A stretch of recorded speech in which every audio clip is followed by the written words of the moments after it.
Hey everyone, welcome to match 1 of 3 of Izzet Giants going up today. Not sure what order this will be going in.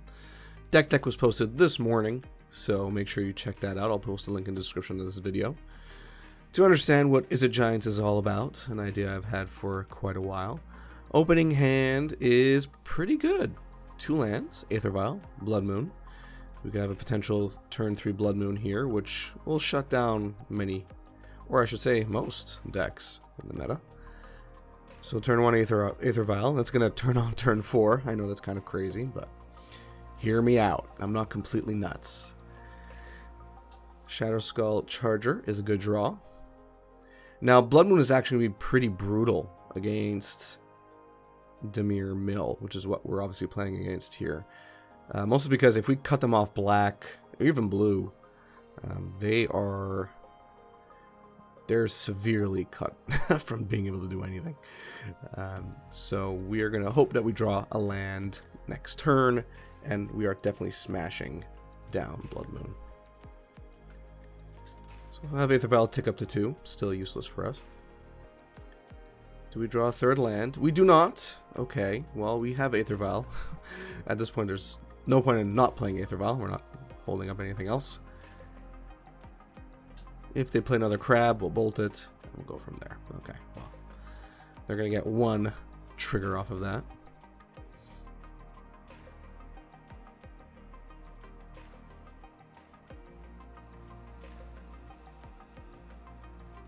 So we'll let that go.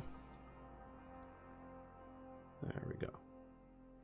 Always have to wait for them to actually crack that fetch, so they don't do it in response. Alright, so take our Aether Vials up. We do not draw another land, unfortunately. We have 21 lands in this deck.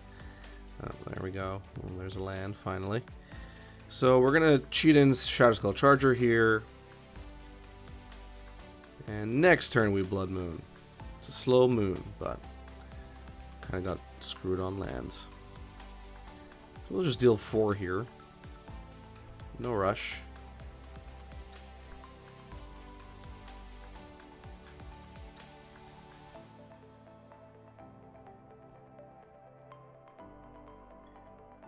Glimpse the Cosmos from our graveyard before Shadow Slug comes back, and we get Tectonic Giant. Would have been potentially nice to see another land there, but you know what? Tectonic Giant's actually pretty good. So here, I think I want to tick both. Yeah, I'll tick both. It's fine. If I didn't, I could have played 2 Shadow Skull Chargers. Oh, Calamity Bearer is actually a great draw. So what we're going to do here... Yeah. We're going to Blood Moon immediately. Unfortunately, we're going to be able to go get their swamp. So, you know, Blood Moon obviously would have been better a couple turns ago. Here I rush out. Let's see who I choose. Yeah, Tectonic Giant. There was really no reason to rush him out right now. I think I was just trigger happy on the Aether Vial. It would have been perfectly fine to just wait until the end of our opponent's turn, but whatever. It is what it is. So that Blood Moon is going to be kind of anemic because they already have plenty basics on the battlefield, but it's better than nothing.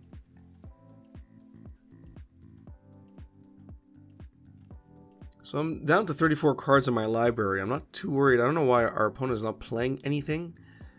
I find that weird. I don't know if they're waiting for us to search our library. They're waiting for some card to get into the graveyard. I don't know what they are, because I mean they have 4 cards in hand, so we're going to be able to deal some insane damage here.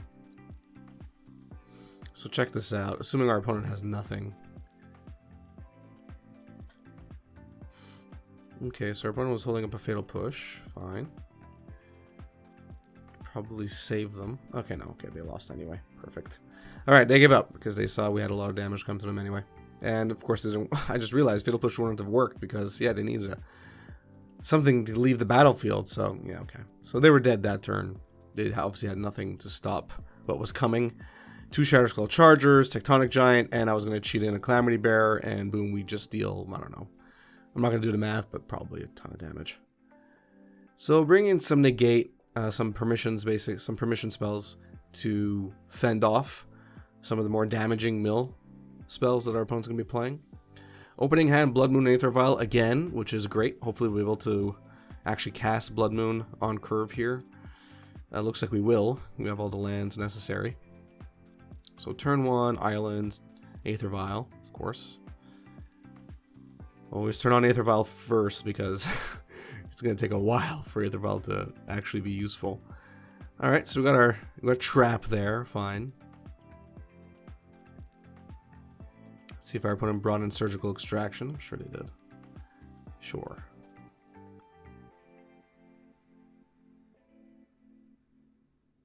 Tick up. Good draw. Good draw.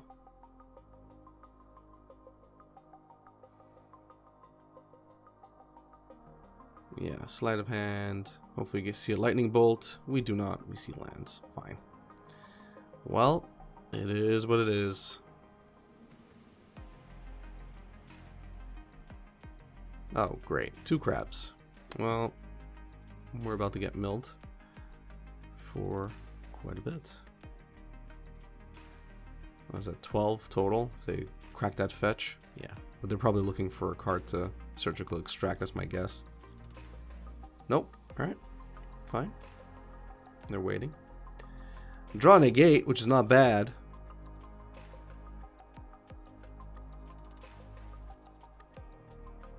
Let's see if I cast Blood Moon immediately. Yeah, I do. So they'll probably go get a swamp. Fine.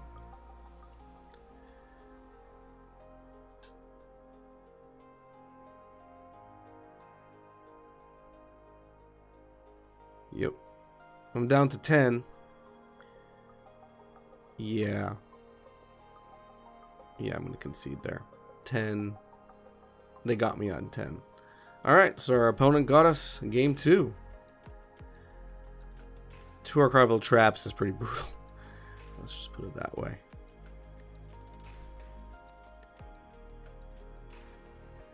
This is bad.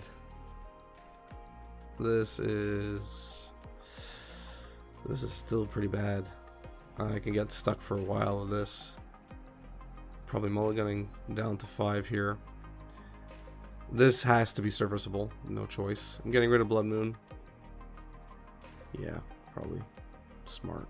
Glimpse of Cosmos will help because if whatever we're stuck on, whether it's a land or a threat, we'll be able to pick it out most likely. I'll stop 3 cards. But here, this is not a good game 3 start. Mulliganing down to 5.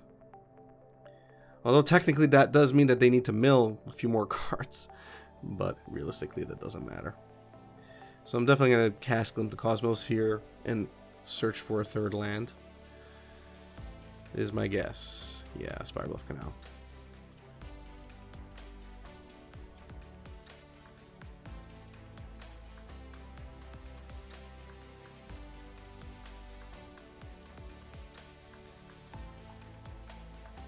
So as long as our opponent doesn't get 2 Archival Traps like last game, should be okay.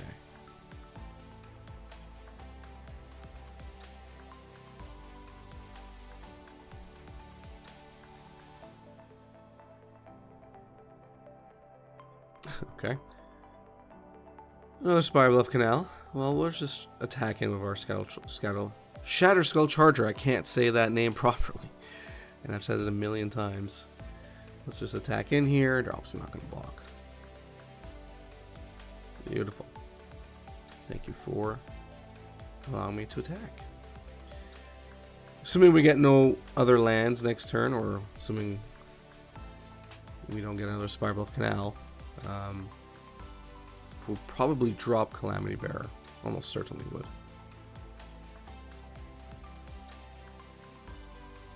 Snaring Bridge. Most hated card in Magic. Well, Blood Moon is interesting. We'd cut them off completely from blue if we did it right now. So I think that's probably the smart play. Yeah. What's going to help here is that they won't be able to cast any spells that have blue in it, which is most of their spells, which means that their hand is also going to stay fuller, which means that we can attack with our giants. Pretty important. So, if you want to play Ensnaring Bridge, well, I'm just going to play Blood Moon. I think that's fair. Although, let's be honest, Ensnaring Bridge is far more annoying. At this point, Aether Vial, at this point in the game, doesn't make much sense unless you have mana to spare, obviously. So, Aether Vial is just going to stay in our hand. And we just have to make sure our opponent keeps, 3 cards or more in their hand. So, let's see if that's doable. As long as they don't draw an island, we should be okay.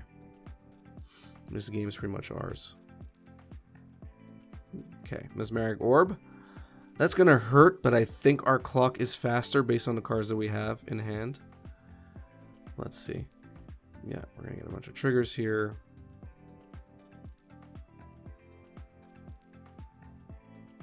Another land, which is not bad. It's decent, actually. So we still have at least 2 turns. So we drop in another Calamity Bear. Now we're going to deal... well, I think they're going to have to block us here. Yeah, they're going to block us. Because if not, we're going to deal 12 damage with 2 Calamity Bears on the battlefield. Next turn, they're dead. Okay, well, not necessarily now. Calamity Bear number 3. Why not? Again, you see there, obviously, I prioritize Glimpse of Cosmos over Aether Vial. Because Aether Vial is kind of useless at this point. Perhaps the main downside of playing Aether Vial is that it's kind of useless after turn 3.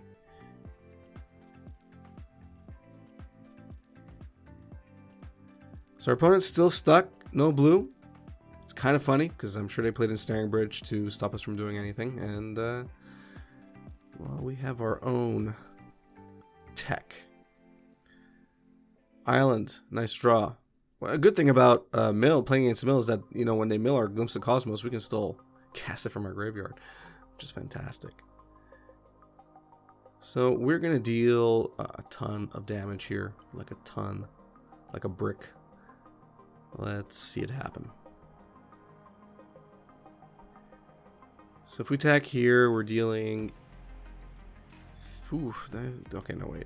Never mind. Exile creatures card. Okay, they're getting a ton of life. So fine, they're at 30. And then we deal 14 damage. Okay. Well, next turn, it's game. So let's see. Okay. Well, I'm definitely happy I cast Calamity, Glimpse of Cosmos, because 3 turns of lands would have been brutal.